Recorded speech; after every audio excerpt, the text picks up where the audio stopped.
आदाब नाज़रीन, तेलंगाना एक्सप्रेस में आपका इस्तकबाल है। मैं हूं हसन इरफान। सबसे पहले एक नजर आज के हम सुर्खियों पर। तेलंगाना कानून साज असेंबली के बजट इजलास का 7 मार्च से होगा आगाज। प्रगति भवन में मुनक्किद आला सतही इजलास में वजीर आला केसीआर का फैसला। ऑपरेशन गंगा के तहत यूक्रेन में फंसे तेलंगाना अवाम की वापसी। यूक्रेन में फंसी मजीद 22 तालिबात तेलंगाना वापस।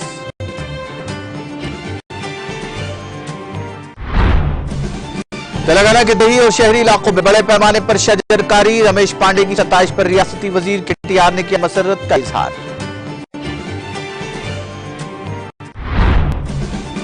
तेलंगाना पुलिस की चालाना डिस्काउंट स्कीम का 1 मार्च से आगाज। 31 मार्च तक जारी रहने वाली स्कीम से इस्तेफादा करने अवाम से ज्वाइंट कमिश्नर पुलिस ट्रैफिक की अपील। यूक्रेन में फंसे हिंदुस्तानियों को सही सलामत निकालने की मुहिम जारी। बुडापेस्ट से 240 हिंदुस्तानियों को लेकर छठी परवाज हिंदुस्तान के लिए रवाना।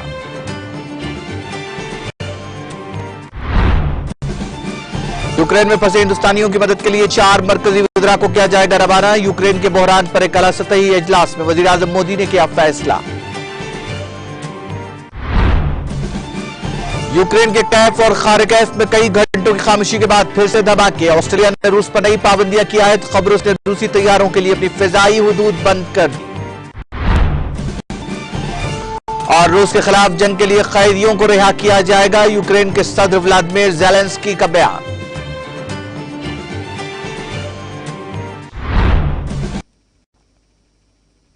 और अब खबरें तफसील से। वज़ीर आला के चंद्रशेखर राव की ज़ेर क़यादत प्रगति भवन में एक आला सतही इजलास का इनेकाद अमल में आया। इस इजलास के दौरान 7 मार्च से तेलंगाना कानून साज असेंबली के बजट इजलास के इनेकाद का फैसला किया गया। इस मौके पर वज़ीर आला केसीआर ने कहा कि रियासती बजट को मंजूर करने के लिए 6 मार्च को शाम 5 बजे प्रगति भवन में रियासती काबीना का इजलास मुनक्किद किया जाएगा। उन्होंने बताया कि 7 मार्च से आगाज होने वाले बजट इजलास के दौरान वज़ीर फाइनेंस हरीश राव बजट पेश करेंगे। केसीआर ने बताया कि बजट इजलास कितने दिनों तक मुनक्किद होगा, इसका फैसला बिजनेस एडवाइजरी कमेटी के इजलास में किया जाएगा। जंगज़दा मुल्क यूक्रेन में फंसे तेलंगाना के तलबा में से मजीद 22 तालिबात हैदराबाद वापस हो गई। एयर इंडिया की फ्लाइट के जरिए ये तालिबात कल शब वापस हुई। इनके लिए खुसूसी तैयारी का इंतजाम किया गया था। एयरपोर्ट पर प्रोटोकॉल के अहदेदारों ने उनका इस्तकबाल किया और उनको गुलदस्ते पेश किए। दूसरी तरफ उनके वालिदैन और रिश्तेदारों ने उनको गले लगाते हुए उनका इस्तकबाल किया। इस तरह एयरपोर्ट पर जज्बाती मनाजिर देखे गए। इन तालिबात ने उनकी महफूज तौर पर वापसी पर वज़ीर आला केसीआर से इजहार तशक्कुर किया और कहा कि हैदराबाद लाने के लिए तेलंगाना हुकूमत ने बेहतर इक़दाम किए, जिसके नतीजे में वो महफूज तरीके से अपने आबाई मुकाम पहुंच सके। उन्होंने कहा कि यूक्रेन की मशरिक़ी सिमत में मुश्किल सूरत हाल है, जहां तलबा मेट्रो स्टेशनों के बंकरों में पनाह लेने पर मजबूर हैं।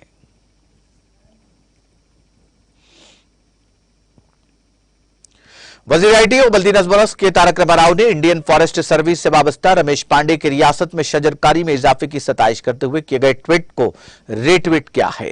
पांडे ने अपने ट्वीट में लिखा कि तेलंगाना का शुमार उन सरकर्दा रियासतों में होता है जहां जंगलात में इजाफा किया जा रहा है और देही और शहरी इलाकों में बड़े पैमाने पर पौधे लगाए जा रहे हैं। उन्होंने कहा कि सरसब्जी और शादाबी के प्रोग्राम हरित हरम एक अजीम कदम है ताकि रियासत में सरसब्जी और शादाबी में इजाफा हो सके। साथ ही पांडे ने इस खुसूस में 1 मिनट 6 सेकंड की वीडियो भी पोस्ट की है। इस वीडियो में हर तरफ सरसब्जी और शादाबी के खूबसूरत मनाजिर दिखाए गए हैं। साथ ही सड़कों के दरमियान सीधे और बाएं जानिब शजरकारी के खूबसूरत मनाजिर को भी दिखाया गया है। यह वीडियो राजीव राहदारी के एन्यू प्लांटेशन की है, जो तेलंगाना के जंगलात में इजाफे के प्रोग्राम हरित हरम का एक अहम जुज है। इस वीडियो में लिखा गया है कि जमालियाती खुशकुन पौधों से सफर का तजुर्बा बदल रहा है। इस शाहरा पर मुख्तलिफ फूलों के पौधे लगाए गए हैं, जिससे गाड़ी सवारों को खूबसूरत तजुर्बा मिल रहा है। उन्होंने निशानदेही करते हुए कहा कि हरित हरम प्रोग्राम तेलंगाना को सरसब्ज सेहतमंद बनाने के साथ साथ मुल्क के लिए रोल मॉडल रियासत में तब्दील कर रहा है। वक्फ बोर्ड की तश्कील जदीद के लिए मुनक्किदा रायदही का पुरअमन इनेकाद अमल में आया। इस सिलसिले में इलेक्शन मिशनरी की जानिब से सख्त इंतजाम किए गए थे और हज हाउस में किसी को दाखिले की इजाजत नहीं दी गई, जबकि उम्मीदवारों के साथ साथ रायदहिंदों को ही उनके शनाख्ती कार्ड देखने के बाद ही दाखिले की इजाजत दी जा रही थी। रायदही का आगाज सुबह 11 बजे हुआ। 7 उम्मीदवार मैदान मुकाबला में थे, जिनमें मौलाना अकबर निजामुद्दीन हुसैनी साबरी, बंदगी बादशाह, मसीहुर रहमान जाकिर, मुनव्वर हुसैन, अनवर बेग के अलावा 2 उम्मीदवार बार काउंसिल जुमरे के तहत शामिल थे, जिनमें ज़ेड जावेद के नाम को खतेर दी गई। मौलाना अकबर निजामुद्दीन हुसैनी साबरी को तकरीबन 3 दौर बाद मुनक्किद हुए इन इंतखाबात में कामयाबी हासिल हुई, जबकि बंदगी बादशाह दूसरे मुकाम पर रहे। 475 राय दहिंदों के जुमला 350 से जायद राय दहिंदों ने रायदही में हिस्सा लिया, जिनमें काबिल जिक्र मौलाना हुसामुद्दीन सानी, आमिल जाफर पाशा, रुकन असम्बली मुमताज अहमद खान, दीगर मुतवल्ली और सज्जादगान जुमरे के अलावा इंतजामी कमेटियों से वाबस्ता राय दहिंदों ने रायदही में हिस्सा लिया। तेलंगाना पुलिस और ट्रैफिक पुलिस की जानिब से 1 मार्च से चालानात पर डिस्काउंट स्कीम का आगाज अमल में लाया जा रहा है। 31 मार्च तक यह स्कीम जारी रहेगी, जो आवाम पर आयद होने वाले भारी बोझ के पेश नजर ये सहूलत फराहम की गई है। मोटर बाइक्स के लिए 75% डिस्काउंट, मोटर कारों हेवी व्हीकल्स के लिए 50% डिस्काउंट और आरटीसी बसों को 70% डिस्काउंट दिया जा रहा है। इस बात के इज़हार जॉइंट कमिश्नर पुलिस ट्रैफिक के वी रंगनाथ ने इस ज़िमन में मीडिया से बात करते हुए तफसीलात से वाकिफ कर पाया। उन्होंने कहा कि ऐसे अफराद जिन्हें मास्क न पहनने के चालानात है, उस पर भी डिस्काउंट किया जा रहा है। उन्होंने आवाम से इस मौके से इस्तेफादे की अपील की है।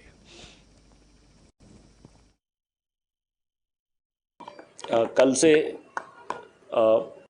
ट्रैफिक पुलिस और पूरा तेलंगाना पुलिस की तरफ से ये व्हीकल यूजर्स को हमारा तरफ से इन लोगों को भारी डिस्काउंट दे रहे हैं। डिस्काउंट मतलब बाइक्स को ऑलमोस्ट 75% डिस्काउंट दे रहे हैं, चलान में 25% भरना है, और ये कार्स और हेवी व्हीकल्स को 50% डिस्काउंट दे रहे हैं, मतलब 50% भरना है, और आरटीसी ड्राइवर्स को अराउंड 30% भरना है, 70% डिस्काउंट है। ये पुश कार्ड्स वालों को 20% पे करना है और 80% डिस्काउंट है। और बहुत सारे लोगों पे भी ये नो मास्क केसेस भी है, तो इसमें 90% डिस्काउंट दे रहे हैं, मतलब 10% भरना है। 1000 फाइन था, तो अब 100 भरने से इनका चालान माफ़ी हो जाएगा। तो ये 12 डिस्काउंट्स ये कोविड की वजह से लास्ट ईयर्स में से पब्लिक को बहुत दिक्कत हुआ, और इसी वजह से हम पुलिस डिपार्टमेंट और सब स्टेक होल्डर्स ने ये डिसीजन लिए। मार्च 1 से ये शुरू होता है, मार्च 1 से लेकर मार्च 31 तक ये डिस्काउंट हमारा तरफ से यूज़ कर सकते हैं। नहीं, आप व्हीकल यूज़र्स तेलंगाना ई चालान वेबसाइट को एक्सेस होना है, और वहाँ लिंक रहता है, और लिंक में क्लिक करने से इनको इनका पूरा चालान, मतलब चालान अमाउंट कितना है और डिस्काउंट लेने के बाद कितना पेमेंट करना है वो पूरा आता है, और इनका फ़ोन को भी एक SMS भी, चालान क्लियर होने के बाद SMS भी आता है। नहीं, इसमें से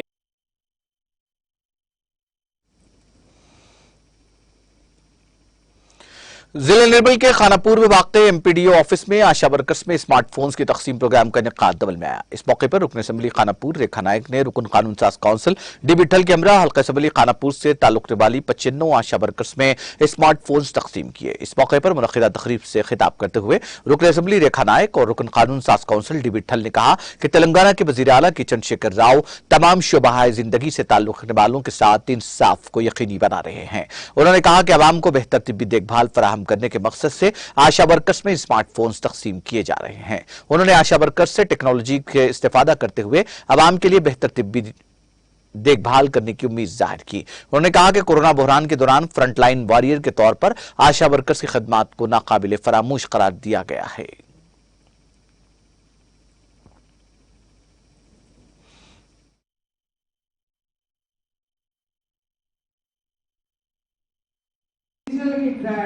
డ్రైవర్ అసలు డెలివరీ రావు, ఎంతో మంది ఇప్పుడు సరిపోతుంది. మా అక్కలు నిజంగా చాలా కష్టపడుతున్నారు. మీకు కూడా ఈరోజు గుర్తింపు వచ్చిందంటే కేవలం తెలంగాణ ప్రభుత్వంలోనే వచ్చింది. నేను ఆ రోజు ఇన్ఛార్జ్ ఉన్న రోజు మీరు ఎన్నిసార్లు ధర్నాలు చేయలేదు. ఇక్కడ 400 జీతం ఉంది. ఈ రోజు గౌరవ ముఖ్యమంత్రి గారు మిమ్మల్ని పిలిచి భోజనం పెట్టి మీ కష్టాలేంటో గౌరవ ముఖ్యమంత్రి గారు తెలుసుకున్న తర్వాత మీ జీతాలు పెంచడం జరిగింది. అలాగే మీరు ఈరోజు ఎలక్షన్ లో మరి అంగన్వాడీ టీచర్లతో పాటు ఆశాకలు కూడా చాలా కష్టపడతారనేదే ముఖ్యమంత్రి గారికి తెలుసు. కాబట్టి మీరు ఎక్కడో మూలల్లో వెళ్ళి ఆ సమస్యలు ఏంటో మళ్ళీ నిర్మల్ డిస్ట్రిక్టే కావచ్చు, ఆదిలాబాద్ డిస్ట్రిక్టే కావచ్చు, డిస్ట్రిక్ట్ హెడ్ క్వార్టర్ వరకు మెసేజ్ పంపించాలంటే చాలా ఇబ్బంది అవుతుందని చెప్పి ఈరోజు మీకు స్మార్ట్ ఫోన్ ఇవ్వడం జరిగింది. నిజంగా గౌరవ ముఖ్యమంత్రి గారికి నేను ఆడబిడ్డల తరఫున నేను ధన్యవాదాలు చెప్తాను. ఎందుకంటే ఒక డ్రైవర్ ఇప్పుడు ఆ గ్రామాల్లో పరిస్థితి ఏందో నాకు తెలుసు. అక్కడ ఒక ఆశంక ఉండకుంటే అసలు ఆమె హెల్త్ ఎలా కాపాడుకోవాలో కూడా ఆమెకు తెలియదు, ఆ అవేర్నెస్ కూడా లేదు. అలాంటిది మీరు అవేర్నెస్ ఇచ్చేసి మీ హెల్త్ గురించి వాళ్ళకి చెప్పి, ఎవరైనా ఇంట్లో డెలివరీ అయినా మీరు ఇంట్లో డెలివరీ చేసుకోవద్దు, హాస్పిటల్కి వెళ్ళాలి, ఇప్పుడు కాలం మారింది, మీరు కూడా మారాలని చెప్పేసి మళ్ళీ వాళ్ళందరినీ ముందుకు తీసుకొచ్చినందుకు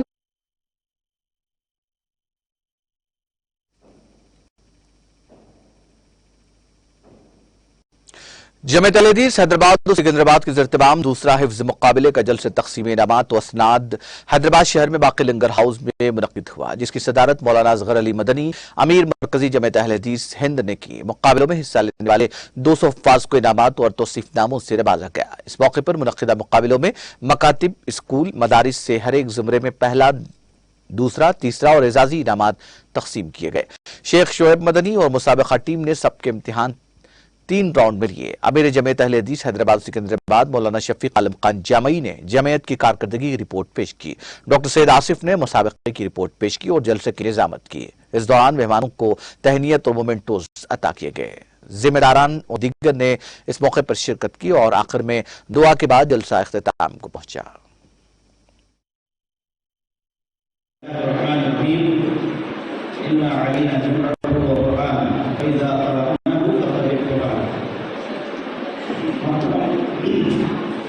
जिम्मेदारान जमीयत, अहबाब जमात, सदर इजलास, उलमा-ए-किराम, अज़ीज़ तलबा,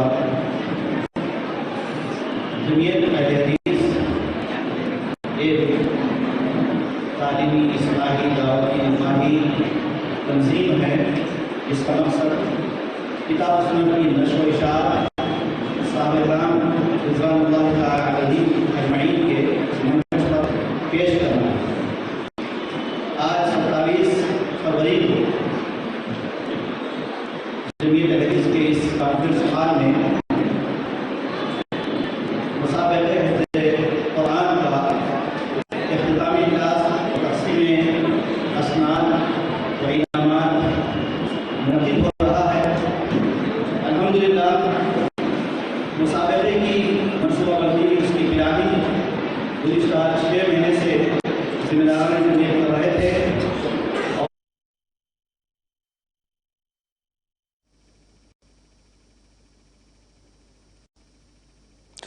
ऑल इंडिया किसान मजदूर यूनियन के निर्मल जिला जनरल सेक्रेटरी जे राजू ने AIKMS एम्प्लॉयमेंट गारंटी मजदूरों के लिए उजरत में इजाफा, समर अलाउंस और टेंट की सहूलत का मुतालबा किया। इस ज़िमन में भैंसा RDO दफ्तर के रूबरू एक एहतजाज मुनज़्ज़म करते हुए भैंसा RDO लोकेश्वर राव को एक तहरीरी याददाश्त सौंपी गई।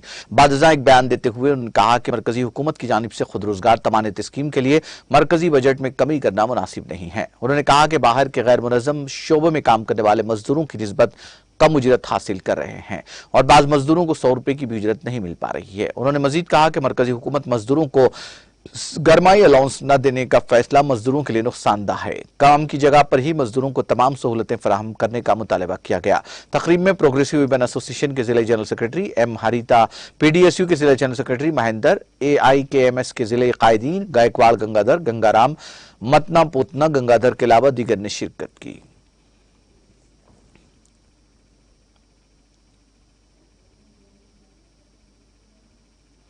तेलंगाना के cyber crime wing Cyberabad commissionerate ने अवाम से ख्वाहिश की है कि वो समझदारी के साथ मालूमात और तफरी के लिए इंटरनेट के इस्तेमाल के बारे में अपने बच्चों में शऊर बेदार करें, साथ ही इसके नुकसानात से खुद को भी महफूज रखें।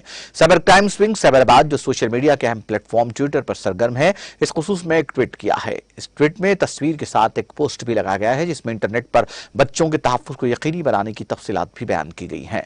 वालिदैन और सरपरस्तों पर जोर दिया गया है कि वो अपने बच्चों की सरगर्मियों पर नजर रखें, महफूज सर्च को चलाएं, बच्चों को अपनी प्राइवेसी के बारे में बताएं और काबिल भरोसा सिक्योरिटी सॉफ्टवेयर ही इस्तेमाल करें। इस पोस्ट के 11 रिट्वीट्स किए गए हैं। Cyber crime wing Cyberabad commissionerate की जानिब से अवाम में बेदारी पैदा करने और अवामी मफाद के लिए इस तरह के ट्वीट्स किए जाते हैं।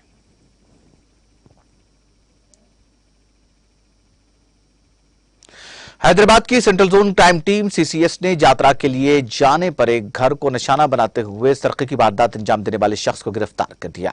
Joint commissioner police CCS Gajarao Bhopal ने बताया कि शिकायत कुनिंदा VR गणपति साकिन गन फाउंड्री हैबिट्स ने पुलिस से की गई शिकायत में कहा कि वो अपने अरकान खानदान के साथ वरंगल में सम्मक्का सारलम्मा यात्रा में शिरकत के लिए घर को कुफल डालकर रवाना हुई। जब वो वापस हुई तो उन्हें देखकर हैरत हुई कि बावर्ची खाने का अगबी दरवाजा खुला था और घर की अलमारी से 2 तोले तराई जेवरात के साथ साथ नगद रकम का सरखा कर लिया गया था। उनकी शिकायत की बुनियाद पर पुलिस ने एक मामला दर्ज कर लिया और सरखे के मुकाम का मुआयना करने के बाद मुलजिम को गिरफ्तार कर लिया, जिसकी शनाख्त 27 साल विघ्नेश के तौर पर की गई है। पूछताछ पर उसने अपने जुर्म का इतराफ कर लिया। पुलिस ने उसके पास से मसरूका माल भी बरामद कर लिया।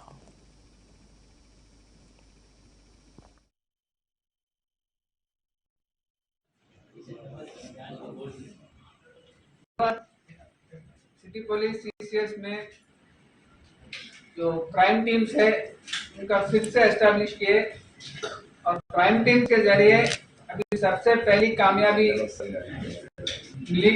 एबिट्स पुलिस स्टेशन में एक चोरी में वो इन्वेस्टिगेट करके डिटेक्ट किए।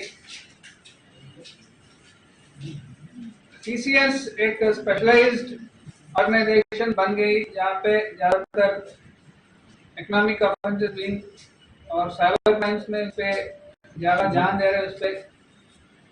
और जो रेगुलर क्राइम है वो ज्यादातर आजकल police he local law and order police station से काम कर रहे हैं। लेकिन अभी से हम फैसला किए कि हम भी यहाँ भी एक जोन में एक टीम लगा के ये जो चोरियां हैं, पिक पॉकेटिंग है, स्नैचिंग है, इसके भी पर भी नजर डालेंगे। और ऐसा ही सबसे पहली कामयाबी मिली जिसमें central zone team Abids police station में जो चोरी हुआ उसको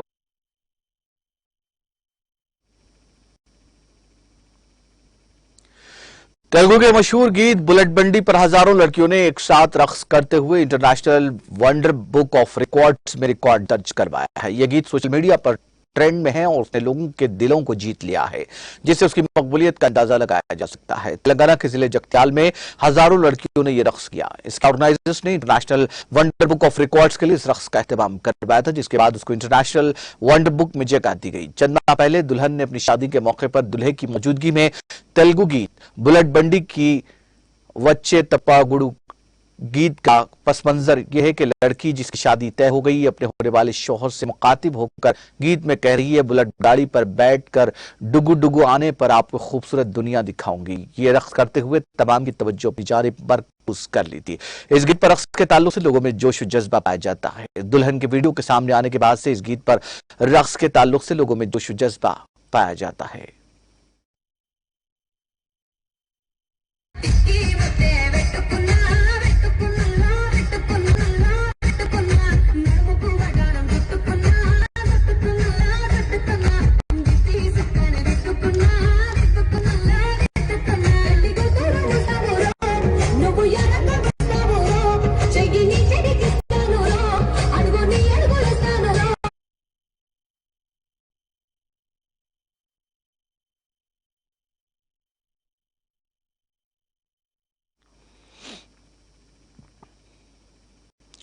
मुत्तहदा आंध्र प्रदेश के साबिक वजीर साबिक रुकन पार्लियामेंट तेलुगुदेशम पार्टी के सीनियर लीडर वेंकट राव नहीं रहे। 110 साल राव कुछ अरसे से अलील थे। उनकी सेहत की खराबी के सबब पीर को उन्होंने हैदराबाद में अपनी दफ्तर के मकान में आखिरी सांस ली।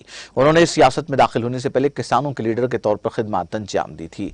उन्होंने संगम डायरी के बानी सदर के तौर पर भी खिदमत अंजाम दी। वेंकट राव ने जिले गुंटूर के वेमुरू असेंबली हल्के से मुकाबला करते हुए कामयाबी हासिल की थी। वो 1967 में इस हल्के से मुंतखब हुए थे। 1972 में राव स्वतंत्र पार्टी के उम्मीदवार और फिर 1978 में कांग्रेस के उम्मीदवार के तौर पर उन्होंने कामयाबी हासिल की थी। 1989 में उन्हें इंतखाबात में शिकस्त हुई। 1998 में वो राज्यसभा के लिए नामजद किए गए थे।